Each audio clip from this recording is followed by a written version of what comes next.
চুঁচুড়া ভারতী বিদ্যাভবন উচ্চ বালিকা বিদ্যালয়ের ছাত্রী। আর আমরা আজকে সোলার প্যানেলের ওপরে বেস করে সোলার কুকারের একটা প্রজেক্ট বানিয়েছি।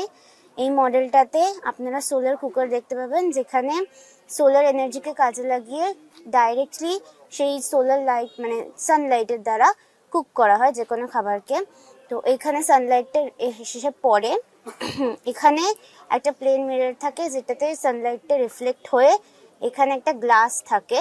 সেই গ্লাসের মাধ্যমে ভেতরে যে আয়রন বক্স থাকে, মানে মেটাল বক্স বলতে পারেন, সেই মেটাল বক্সের ভেতর সেই লাইটটা স্টোর হয়ে যে হিটটা সেখানে জেনারেট হয়, সেই হিটটা বা সেই তাপমাত্রাটার দ্বারা আপনারা ভেতরে যে কোনো পাত্রে কোনো খাবার রেখে সেটাকে গরম করতে পারেন, সেটাকে কুক করতে পারেন, ফ্রাই করতে পারেন, যে কোনো রকমভাবে প্রসেস করতে পারেন।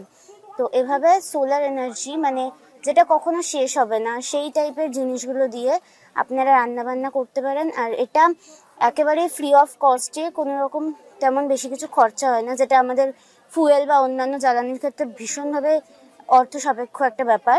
তো সেক্ষেত্রে এই এনার্জিটা ইউজ করা যেতে পারে। আর এটা এমন একটা সোর্স যেটা কোনোদিন শেষ হবে না। তো সেই ক্ষেত্রে আমরা মনে করি যে এটা ভীষণভাবে ব্যবহারযোগ্য এবং প্রত্যেকেরই এটার ব্যাপারে একটু ফোকাস করা উচিত, এই জিনিসটাকে নিয়ে ভাবা উচিত, এগুলোর ব্যবহার একটু বাড়ানো উচিত, যাতে পরিবেশ দূষণ কম হয় এবং আমরা একটা সুস্থ সমাজ গড়ে উঠতে পারি।